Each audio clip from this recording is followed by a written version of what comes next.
My name is Emily Carter. I am 29 years old, and on the night everything finally broke open, I was standing in my mother's living room with my sister Vanessa screaming in my face. I can still hear the sound of her voice echoing off the cheap floral wallpaper, the clink of glasses in the kitchen, the heavy scent of perfume that my mother always wore lingering in the air. I had said one simple word to Vanessa no, and it was enough to turn her eyes into fire. She lunged toward me, grabbed the nearest chair, and before I could even lift my hands, she swung it across my body. The crack was so sharp I thought a plate had shattered on the floor, but the sound was my arm breaking. The pain came in a wave that blurred my vision white and dropped me to my knees. I gasped, clutching my left arm already twisted in a shape that was not right. My breath came shallow and ragged. I tried to crawl backward, but the chair legs scraped again, and I flinched as if she would strike once more. My father stood a few steps away, frozen mouth open as though words were stuck in his throat. My mother walked in slowly, carrying her glass of wine like nothing had happened. She looked at me on the carpet, my arm hanging loose, and with a voice calm and sharp, she said, "Stop overreacting. Siblings fight. That is normal." My ears rang. My vision swam. I shouted through clenched teeth, "Call an ambulance! I think it is broken!" She sipped her drink, set it down, and answered, "You always exaggerate, Emily. Do not embarrass this family with drama." Her words cut deeper than the fracture in my bone. I tried reaching for my phone, but she was quicker yanking it from my good hand. The screen went black as she slid it into her pocket. Vanessa smirked, her chest heaving, the triumph in her eyes unmistakable. I felt trapped like an animal, cornered not just by my sister's violence, but by my mother's dismissal and my father's silence. I pushed myself against the wall, trembling, tasting iron at the back of my throat. The humiliation was almost worse than the pain, the realization that in this house my suffering meant nothing. For years, I had been told I was dramatic, too sensitive, too much. But that night, my arm was bent at an angle no one could deny. Yet my mother stood above me cold and unmoved, insisting it was nothing. That was the moment something inside me hardened. I knew I was on my own. The family I had always longed to protect me would never lift a finger for me. My tears blurred the room, my pulse hammered in my ears, and I whispered to myself, if I do not find a way out tonight, I will not survive the next one. I grew up in a house where silence was safer than truth. My earliest memory is not of birthdays or toys, but of Vanessa 3 years older shoving me down the stairs of our split-level Ohio home, while our mother Linda shouted from the kitchen, "Girls, stop playing rough." I had a purple bruise spreading down my leg, but Mom dabbed it once with a cold rag and told me, if you cry, you'll make your sister feel bad. Don't overreact. That phrase became the soundtrack of my childhood. Stop being dramatic. Stop exaggerating. Stop making things difficult. My father, John, worked long shifts at the plant, and when he was home, he buried himself in the newspaper. He never raised his voice, never raised a hand, but he also never raised a barrier between me and Vanessa's cruelty. If Mom was the judge, Dad was the jury that refused to deliberate. At school, teachers called Vanessa gifted. She had a way of charming adults earning praise with her confident smile. I, on the other hand, was the quiet one. I stayed late at the library, finding refuge in books about anatomy and medicine. That love eventually carried me to nursing, but as a child, it was just a way to stay invisible. Whenever Vanessa stole my clothes or ripped my homework, I learned to swallow the anger because bringing it up only earned me the same response, Emily, don't be so sensitive. Siblings fight. The pattern deepened in high school. Vanessa threw parties in our house using my room to hide alcohol because she knew if the police ever came, Mom would never let me live it down. When she crashed Mom's car, it was me who got grounded for not watching out for your sister. When she failed math, Mom paid for tutoring, but when I asked for help with college application fees, she said, "Why waste money on you? You'll probably change your mind anyway." I kept my grades up, worked weekends at a diner, and saved every dollar. Independence was my only lifeline. By the time I was 20, Vanessa had already dropped out of college, but Mom still introduced her to relatives as my pride and joy. I was in nursing school, exhausted from 12-hour clinical rotations, but whenever I walked in, she would sigh. "Emily, look at you. You're always so serious. Why can't you smile like your sister?" The comparison was constant, a knife sharpened daily. Dad never intervened. He would mumble, "Now, now," and retreat into the garage. The gaslighting was subtle but relentless. If Vanessa slapped me across the face during an argument, Mom would tell me, "You must have provoked her. Think about what you did. If she locked me out in the cold as a joke." Mom laughed. "You need a thicker skin." Each incident alone seemed survivable, but together they wove a net that trapped me in self-doubt. By 25, I second-guessed every instinct. If I felt hurt, I questioned whether it was real. If I felt angry, I convinced myself I was being unreasonable. When I finally landed a steady job as a nurse at St. Mary's Hospital, I thought maybe I had escaped. I rented a small apartment across town, painted the kitchen yellow, filled the shelves with medical textbooks and secondhand novels. For the first time, I could choose what music played in the living room, what food filled the fridge. But freedom was never complete because every weekend, Mom would call. "Come over for dinner," she ordered, not asked. And every dinner turned into a tribunal where Vanessa paraded her new jobs, new boyfriends, new cars, all funded quietly by Mom and Dad, while I was questioned about why I was still single, why I worked such long hours, why I never seemed happy. If I objected, Mom's response was automatic. "Stop overreacting, Emily. We're just concerned." It would have been easier to cut ties, but guilt is a heavy chain. I wanted to believe that someday they would see me, that someday Mom would say she was proud. So I kept showing up, absorbing the slights, telling myself that endurance was strength. Until the weeks leading up to the night my arm was broken, the pressure began to boil. Vanessa had been hovering around the house I rented, asking questions about Grandma's property. Our grandmother had died years before leaving a modest brick home in her will, split between the two of us. I wanted to rent it out, save for the future. Vanessa wanted to sell fast pocket cash, and Mom insisted I should do what's right for the family. I refused gently at first, then firmly. The more I said no, the more hostile Vanessa became. She followed me into the kitchen during dinners, hissing insults. She borrowed money she never repaid. She spread rumors among relatives that I was greedy.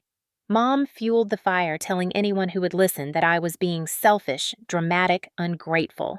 I felt the trap closing again, the same as childhood, only tighter now because the stakes involved property and independence. By the time the night of the assault arrived, the air between us was thick with years of resentment, denial, and rage. Looking back, the signs were obvious. The slam of doors, the rising pitch of Vanessa's voice, the way Mom's eyes narrowed whenever I spoke. The house was a tinderbox, and it only needed a spark. When Vanessa lifted that chair, I realized the truth. The roles we had played our whole lives had reached their climax.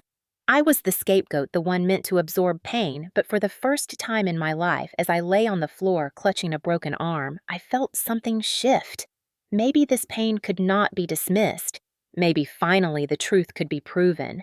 The weeks before my arm was broken were like living inside a storm cloud waiting to split open. Every family dinner carried the weight of an interrogation, and every phone call from my mother felt like a summons to court.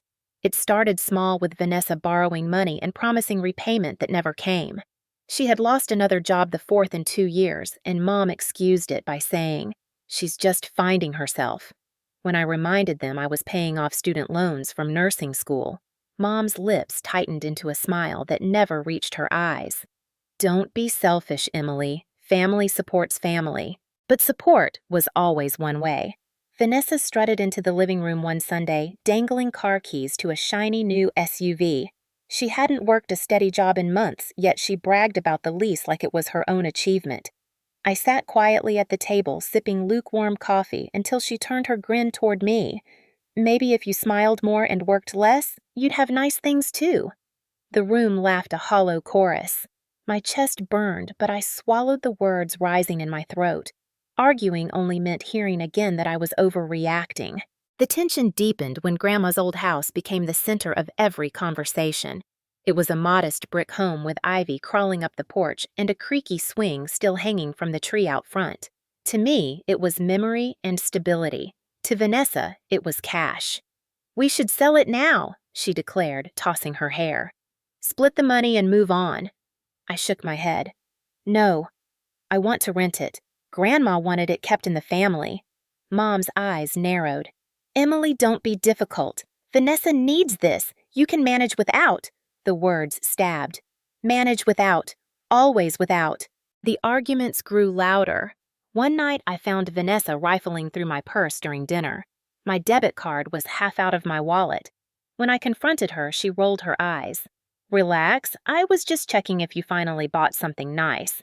You never do. Mom appeared instantly, scolding me instead. Emily, stop being so paranoid. Your sister wouldn't steal from you. My pulse pounded, my fingers trembling as I zipped my bag shut. That night, I started saving receipts and snapping photos of missing cash, little pieces of evidence tucked away on my phone. Even at work, the anxiety followed me. I would be checking vitals on a patient and a text would buzz across my screen, dinner at 7. Don't be late. If I ignored it, Mom would call my supervisor claiming it was a family emergency. I felt cornered, pulled between professional duty and the endless demands of a family determined to remind me of my place. My colleagues began to notice the bruises, the exhaustion in my eyes. One nurse whispered, "Are you okay at home?" I smiled tightly and said, "Of course."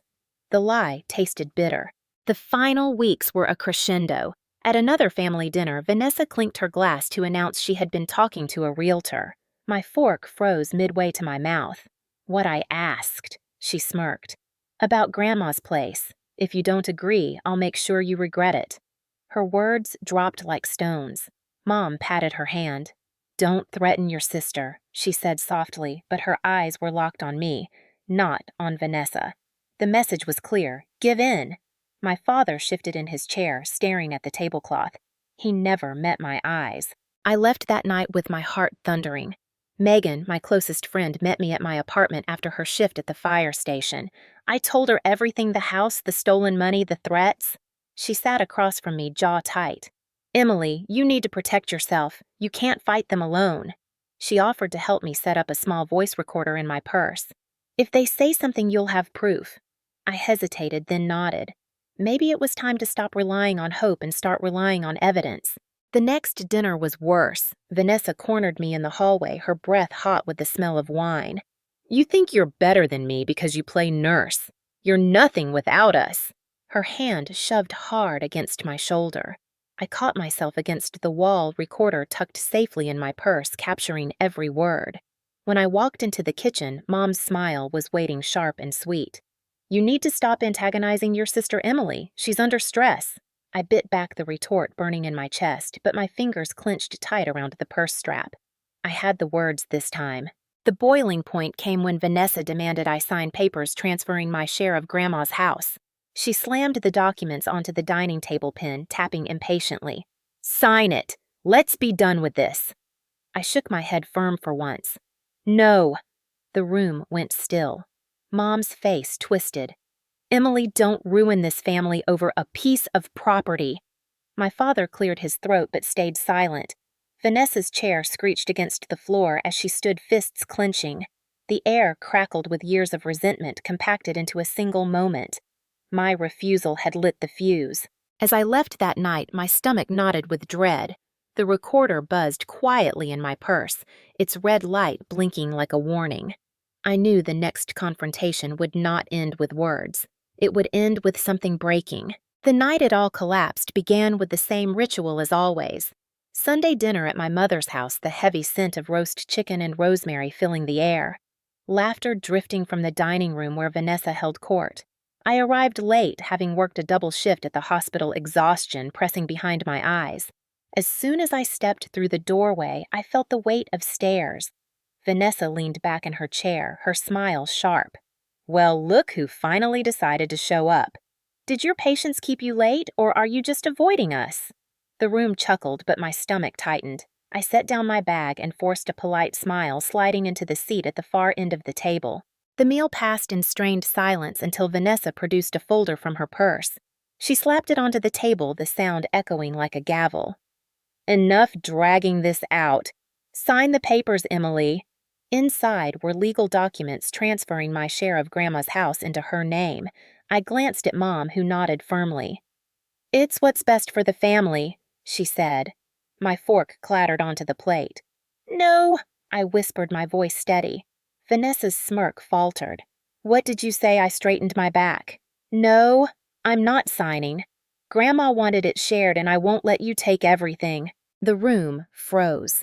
My father cleared his throat, staring down at the mashed potatoes as if they held answers. Mom's eyes narrowed into slits. Emily, don't be difficult. Vanessa needs this. You can manage without. The words familiar and cutting burned through me. I said no, I repeated louder this time. Vanessa's face flushed crimson. She shoved her chair back so hard it toppled. You think you're better than me? You've always thought that. Always the victim. Her hands trembled as she grabbed the nearest chair by the backrest. I barely had time to stand. She swung the heavy wooden frame connecting with my left arm. The sound was sickening, a sharp crack louder than thunder that reverberated through the room. Pain exploded, searing white-hot, radiating from my elbow to my wrist. I screamed, clutching the limb that already dangled at a grotesque angle. My knees buckled and I collapsed onto the carpet, gasping for air. For a heartbeat, I thought my mother would rush to me. Instead, she calmly lifted her wine glass, took a slow sip, and said, "Stop overreacting. Siblings fight. That's normal." Her words cut deeper than the break. My vision blurred with tears, not just from pain, but from the familiar betrayal. My father stood frozen knuckles white against the edge of the table. He didn't move. He didn't speak. He just watched. Vanessa stood over me, her chest heaving, a twisted satisfaction in her eyes. "Maybe now you'll learn to stop saying no," she hissed. I tried to reach for my phone with my good hand, but Mom's shadow loomed. She bent down, plucked it from my fingers, and slipped it into her pocket. "No calls. We don't need drama tonight." The carpet fibers pressed into my cheek as I lay trembling, the smell of spilled gravy mixing with the copper tang of blood where I had bitten my tongue. My breaths came shallow, jagged. I whispered, "I need a doctor." Mom's gaze was cold steel. "You'll be fine by morning. Don't make this bigger than it is." Vanessa tossed the broken chair aside, its leg splintered like my arm. She wiped sweat from her brow and strutted back to the table as though nothing had happened. Plates clinked. Silverware scraped. My family returned to dinner while I lay crumpled on the floor. Something inside me cracked along with the bone. Years of swallowing pain, years of gaslighting, years of silence, all collided in that moment. My heart pounded with a new clarity. If I stayed here, if I obeyed their command to stop overreacting, I would never leave this house alive. I pressed my palm against the carpet and forced myself upright, cradling the broken arm. My mother's glare followed me, daring me to defy her. "Where do you think you're going?" she asked. My lips trembled, but the words came out firm. "To the bathroom," I lied. I staggered down the hall, every step igniting a flare of agony. Once inside, I locked the door and slid to the floor, chest heaving. With my good hand, I fumbled into my pocket, praying I had stashed a backup. My fingers brushed the tiny voice recorder Megan had given me weeks before. Relief surged. I pressed stop, then tucked it back into my purse.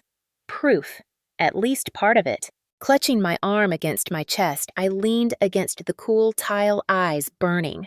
My reflection in the mirror stared back, sweat-soaked hair plastered to my forehead. Lips pale, eyes wide with both terror and resolve. I whispered to myself, "This is the last night. After this, I'll never let them silence me again." I pulled in a shaky breath and unlocked the door, stepping back into the lion's den. Megan's headlights cut through the dark street like salvation. I had managed to sneak out the front door while Mom and Vanessa bickered in the kitchen, cradling my useless arm against my chest. The night air was sharp with autumn chill, but even the sting of cold felt like freedom compared to the suffocating walls of that house. Megan jumped out of her car the second she saw me stumble down the steps. "Emily!" "Oh my God!" She eased me into the passenger seat, her hands steady, her voice controlled, though I could hear fury underneath. "We're going to the ER, now!" Every bump in the road shot fire through my arm. I bit my lip until I tasted blood, willing myself not to cry. At St. Mary's Hospital, the same place I worked, I was rushed into radiology. The sterile smell of disinfectant filled my lungs, the hum of fluorescent lights pressing against my skull. The nurse on duty, Maria, gasped when she saw me. "Emily, what happened?" My throat clenched. Family dinner. It was all I could manage. The X-ray showed a clean break, but the MRI revealed more hairline fractures along the radius bruising, consistent with blunt force trauma. The attending physician, Dr. Patel, studied the images with a grim face. He tapped the screen, pointing at the dark lines zigzagging through my bone. This wasn't an accident. This was deliberate. "You need to report it." My stomach twisted. Report it meant pressing charges. Report it meant turning family into criminals. Mom's voice echoed in my head. "Stop overreacting. Don't make this bigger than it is." For years, I had swallowed pain to keep the peace. But now, the proof glowed in grayscale on the monitor. Cold, undeniable, scientific. The machine didn't care about family loyalties or golden children. It told the truth. Megan squeezed my hand. "You can't let them bury this. They'll do it again." I stared at the MRI scan, the jagged white outline of my broken arm, and felt a shift. This wasn't just injury, it was evidence. Evidence they couldn't twist with words. Dr. Patel printed the full report, signed it, and handed it to me in a sealed envelope. "Take this to the police. And Emily, get somewhere safe tonight." His eyes were steady, his tone firm as if he knew I might hesitate. I clutched the envelope against my chest like a lifeline. Back in Megan's apartment, she made up the couch and set a cup of tea in front of me, but sleep was impossible. The pain throbbed in rhythm with my racing thoughts.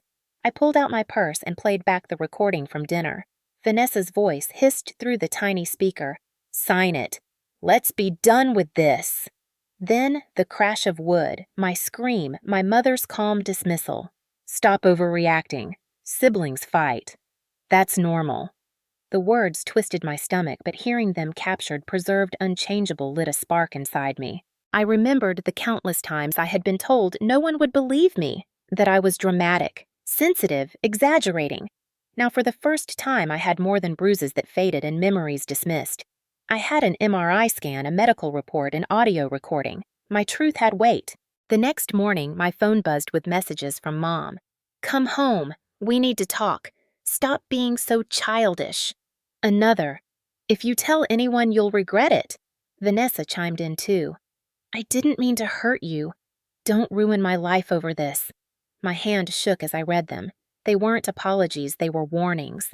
Megan looked over my shoulder and muttered, "They're scared." Good. I took screenshots of every message, cataloging them carefully. Each ping of a new text felt less like intimidation and more like another nail in the coffin of their denial. By afternoon, I sat in a small office at the local police station, the envelope of medical records in my lap, Megan at my side. The officer listened patiently as I explained, voice trembling, sliding over the MRI report and playing the audio recording.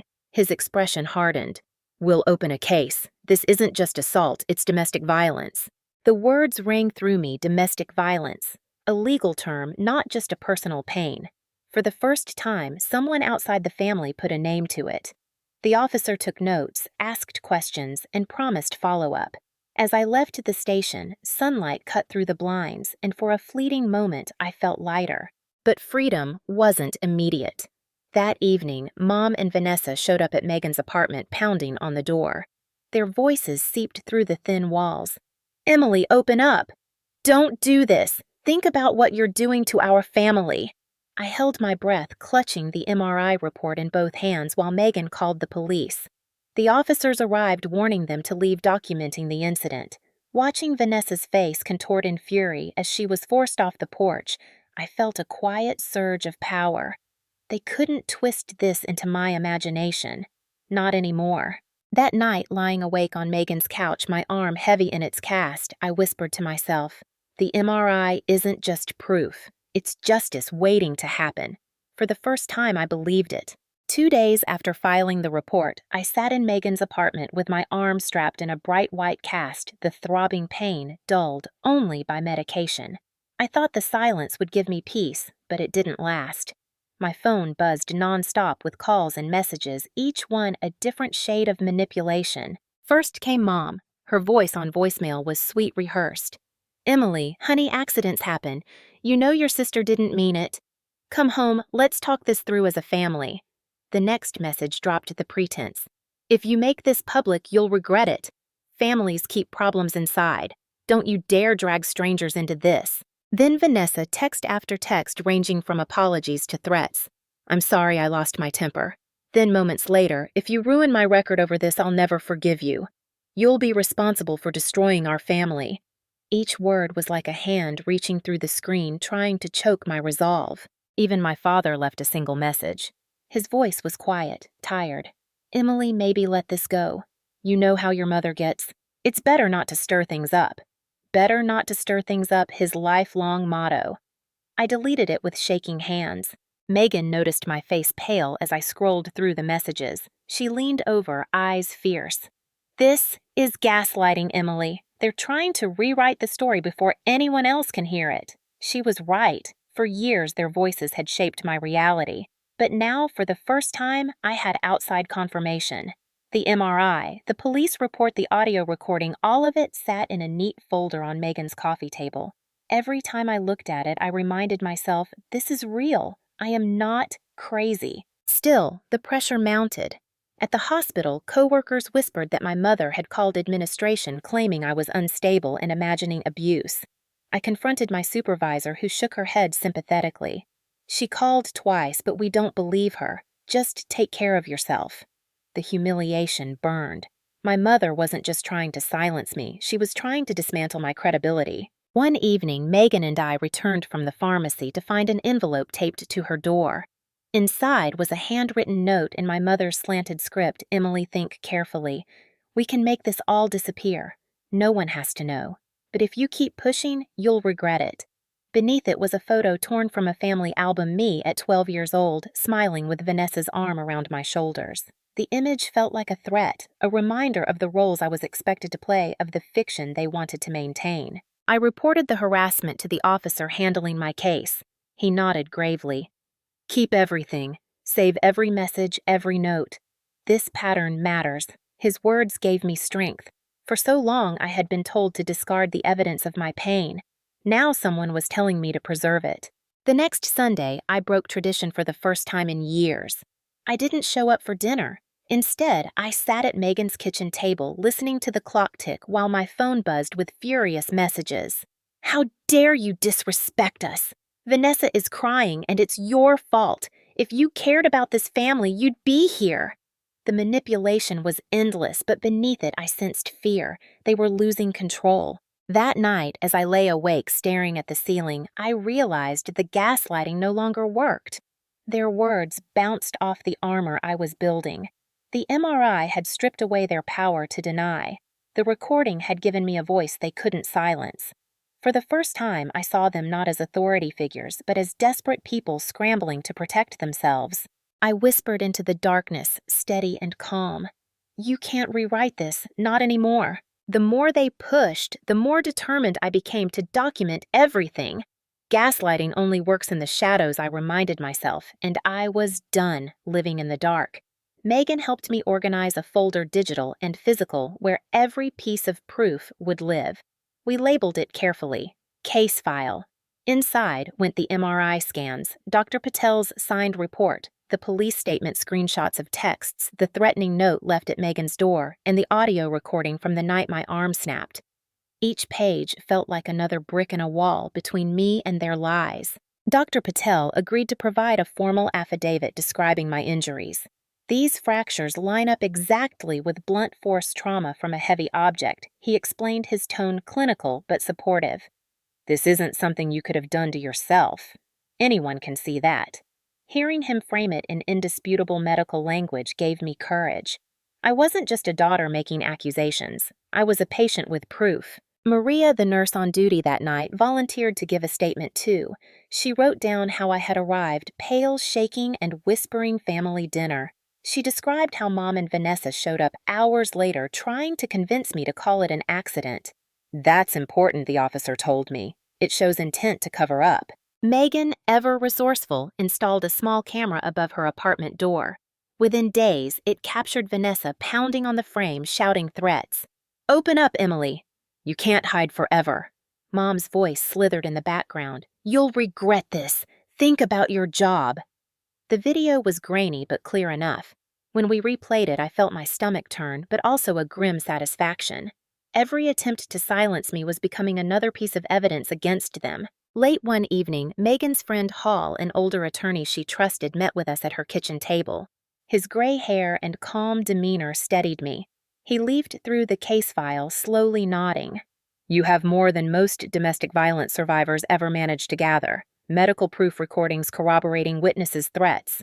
This is strong. He tapped the MRI scan. This alone is enough to bring charges, but combined with the rest, they can't just brush this away. Still, fear gnawed at me. They'll say I provoked it. They always say I provoked it. Hall's eyes met mine. Then let them try. That's why we collect facts, because facts cut through manipulation. You're doing exactly what you should. The turning point came one night when my phone lit up with an unknown number. I hesitated, then answered. Silence hummed on the other end before Vanessa's voice hissed, Drop this, Emily, or I'll make sure no one ever believes you again. My hand shook, but instead of hanging up, I let the call run. The recorder app captured every venomous word. When I played it back later, Hall smiled grimly. Perfect. Direct intimidation. This strengthens your case. For the first time in my life, I didn't feel like prey.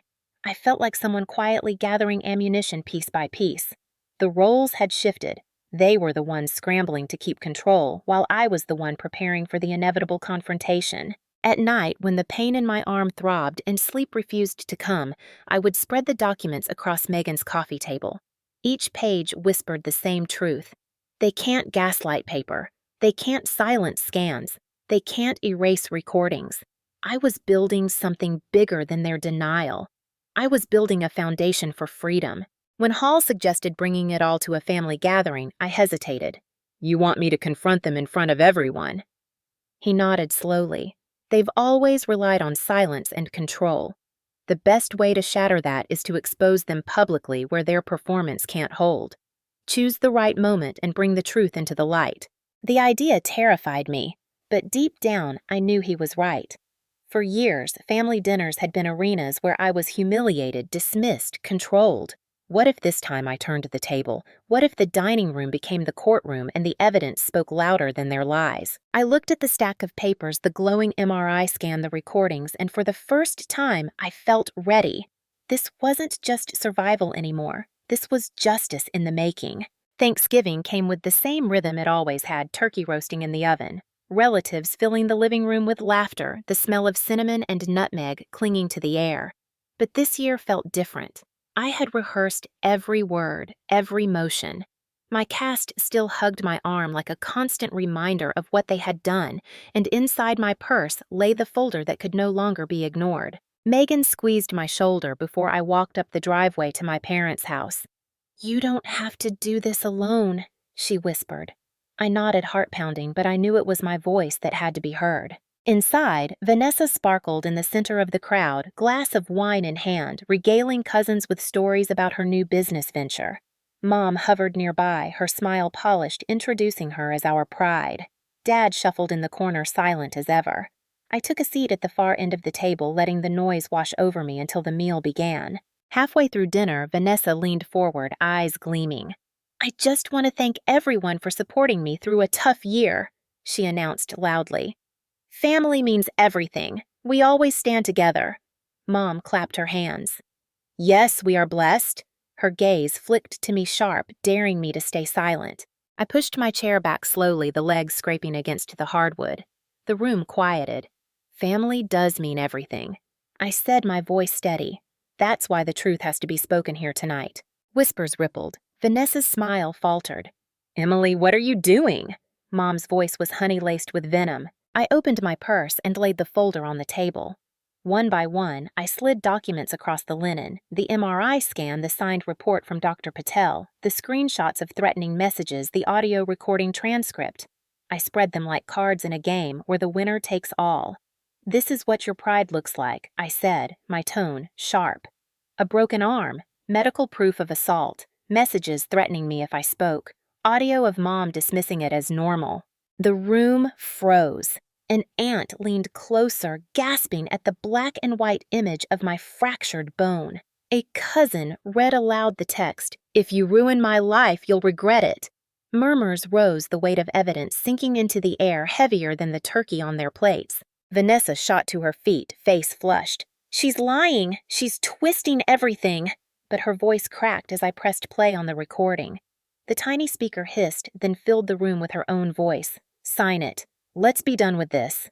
Then the crash of wood, my scream, and my mother's calm, icy tone. "Stop overreacting. Siblings fight. That's normal." The silence afterward was suffocating. My aunt put a hand to her mouth. My uncle muttered, "Dear God." Mom's composure shattered. "You would humiliate us in front of everyone," she hissed, gripping the tablecloth. I met her glare without flinching. "No, Mom. You humiliated yourself. You chose to protect violence instead of your daughter. I'm just showing them what I've lived with." Dad finally spoke, his voice low and shaking. "Linda, I saw it. She's telling the truth." His words cracked something in the room. For once, he wasn't silent. For once, he didn't side with denial. Vanessa's hands trembled. "You'll ruin me," she whispered. I straightened, my heart hammering, but my voice steady. "No, Vanessa, you ruined yourself the moment you picked up that chair." The relatives shifted uncomfortably, whispers swelling into judgment.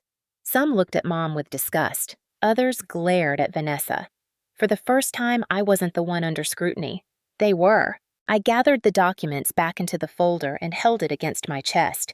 "This isn't just family drama," I said firmly. "This is abuse, and I won't stay silent anymore." The room buzzed with murmurs, but no one dared stop me as I walked out the front door, the cold November air rushing into my lungs like freedom. Behind me, the house that had always felt like a cage was collapsing under the weight of truth. On the porch, Megan was waiting. "How did it go?" she asked softly. I let out a shaky breath, eyes burning. "They can't hide anymore. Not after this." The fallout began almost immediately. By the next morning, whispers from Thanksgiving dinner had spread through every branch of the family tree. An aunt called to tell me that cousins were furious that people couldn't stop talking about the MRI scan and the audio recording. "We had no idea, Emily," she said, her voice trembling. "We thought your mother was exaggerating about you, but now we see." It was the first time in my life anyone in the family admitted they had been blind. But the anger at home boiled hotter. Vanessa showed up at my apartment door 2 days later, pounding until the neighbors threatened to call security. Through the wood, I heard her voice crack between rage and desperation. "You're destroying me. You're ruining this family." Her words were punctuated by fists against the door, the thud echoing in my chest. I didn't open it. Instead, I dialed the police. When the officers arrived, they cited her for harassment and added the incident to the growing case file. Watching her retreat in handcuffs, screaming that I had betrayed her, I felt a grim satisfaction. For once, her actions had visible consequences. Mom's retaliation came quieter but sharper. She called the hospital where I worked, telling anyone who would answer that I was unstable, that I was making up abuse to seek attention. But the administrators had already heard enough of my side, and when I explained the situation, they shook their heads. "We stand with you, Emily," my supervisor assured me. The attempt to smear my credibility only made her look more desperate. The official investigation accelerated. Detectives interviewed Dr. Patel and Maria, who both confirmed the injuries and the pressure my mother and sister had applied at the hospital. They examined the threatening texts, the audio recording, the video footage from Megan's apartment. Piece by piece, the case against Vanessa and Mom solidified.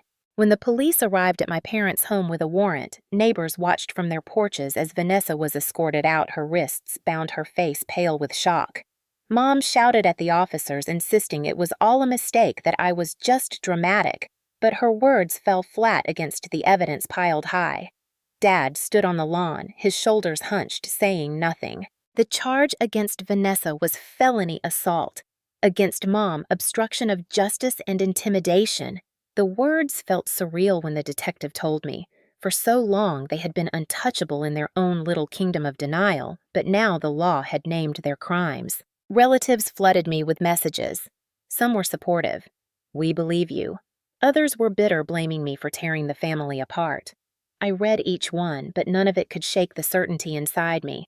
I hadn't destroyed the family. I had only dragged its rot into the light. The hardest moment came when Dad finally called. His voice was heavy, tired. "Emily, I never should have stayed silent. I thought keeping peace was protecting everyone, but it only protected them. I'm sorry." His apology came too late to heal the past, but hearing him admit the truth mattered. It meant the silence had finally cracked. Megan stood by me through it all, her calm presence grounding me when the noise grew too loud. One evening, she poured tea into chipped mugs and said, "They can't twist this anymore. It's out of their hands." I nodded, staring at my cast at the evidence file stacked neatly on her table. For years, I had carried the burden alone, doubting myself, questioning my memories. Now the burden was theirs.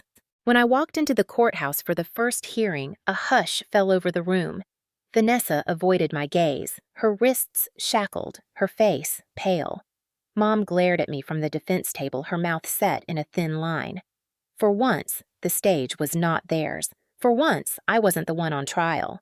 The courthouse smelled faintly of old wood and dust, the kind of place where history pressed in on you from every wall.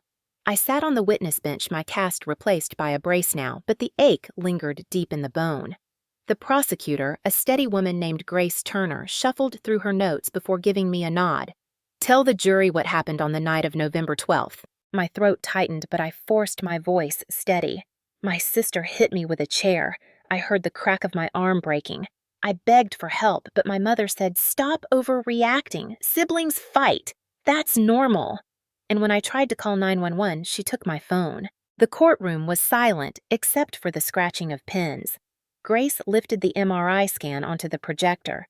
The black and white image filled the wall, the jagged fracture illuminated for all to see. "Ladies and gentlemen of the jury," she said firmly, "this is not overreaction.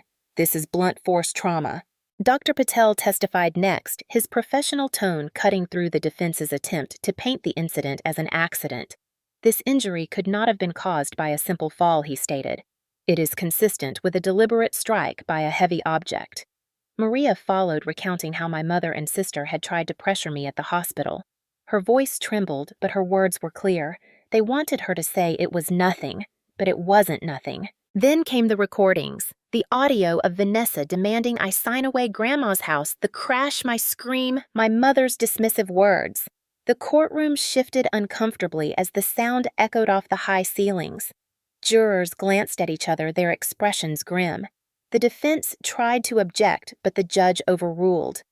"The evidence speaks for itself," he said. Vanessa's attorney attempted to paint her as stressed, as someone who lost her temper in the heat of the moment. But when the prosecutor played the voicemail of Vanessa threatening me, "Drop this or no one will ever believe you again," any sympathy evaporated. Her face crumpled, tears spilling as she muttered, "I didn't mean it." My mother took the stand in her own defense, her chin lifted high, her tone icy.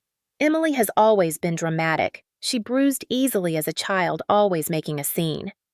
I only wanted to keep the family together." But Grace was ready. She held up the note Mom had left at Megan's apartment. "If you keep pushing, you'll regret it." The jury's eyes hardened. Mom's mask slipped for the first time, her lips twitching with fury she couldn't contain. When closing argument is ended, my heart pounded so loud I could barely hear the judge's instructions. Hours stretched into eternity before the jury filed back in. I gripped Megan's hand as the foreman stood. "On the charge of felony assault against Vanessa Carter, we find the defendant guilty. On the charge of obstruction of justice and intimidation against Linda Carter, we find the defendant guilty." The words struck like thunder, but this time they weren't breaking me. They were breaking the chains I had carried all my life. Vanessa sobbed, collapsing into her lawyer's arms. Mom sat stone-faced, eyes fixed on me with a hatred so sharp I could feel it across the room. The judge's voice was steady as he delivered the sentences. "Vanessa, 6 months in county jail followed by 2 years of probation. Linda, 1 year, suspended sentence, fines, and a restraining order preventing her from contacting me." My father sat in the back row, his face ashen, his hands trembling. For once, silence was no shield. When it was over, I stepped out of the courthouse into crisp winter air. Reporters snapped photos, relatives whispered, but all I heard was the steady beat of my own breath. For the first time, I felt free. Megan looped her arm through mine, carefully mindful of the brace. "You did it," she said softly. I shook my head. We did it. The MRI did it. The truth did it. And as we walked down the courthouse steps, the sun breaking through gray clouds, I realized justice had finally spoken louder than their lies. A year has passed since the verdict, and life feels both unfamiliar and beautifully ordinary. I moved out of Ohio, settling into a small apartment in Columbus, where the windows face east and morning light spills across my kitchen table. The cast is gone, replaced by a faint scar along my forearm, a reminder of the night everything finally shattered. But the scar no longer feels like weakness. It feels like proof that I survived. Work at the hospital has taken on new meaning. Patients who arrive whispering about accidents they don't want to explain, I see myself in their eyes. I take the extra moment, the extra breath to say, "You're safe here. Tell the truth. We'll listen." Sometimes they nod, sometimes they cry, but always they know they've been heard. That is the gift I can give to be the voice I never had as a child. Megan and I still laugh about how my case file nearly took over her coffee table. She jokes that she should frame the MRI scan for me, but I already did. It hangs in my living room not as a trophy, but as a promise. When I look at it, I don't see just broken bone. I see the night denial ended. I see the moment evidence silenced gaslighting. As for my parents, contact is non-existent. My mother's restraining order still stands. My father sent one letter apologizing again, saying he wished he had been braver. I keep it in a drawer unopened after the first reading. Forgiveness may come someday, but it isn't owed now. Vanessa completed her jail term and is serving probation. I hear she struggles to find steady work, her reputation stained. That isn't my triumph. It is simply the consequence of her choices. The real triumph is waking up without fear. It is sipping coffee without my phone buzzing with threats. It is hosting Thanksgiving with Megan and a few friends, laughter filling the room without cruelty lurking beneath it. That first Thanksgiving away from them, I carved the turkey with my right hand and raised my glass. To freedom, I said, and for the first time I meant it. Sometimes at night I write in a journal words I wish I could give to anyone still trapped in toxic families. I write, gaslighting is not love. Silence is not protection. Family does not mean blood. It means safety, respect, and truth. If I could go back to the girl lying on the carpet with her arm twisted and her mother's voice cold above her, I would whisper, "Hold on. Proof is coming. Justice is coming." The message I carry now is simple. No one has the right to tell you your pain isn't real. And if they try, hold fast to the evidence of your truth, whether it's bruises, words on a page, or the beating of your own heart. Because justice doesn't begin in a courtroom. It begins the moment you decide not to stay silent.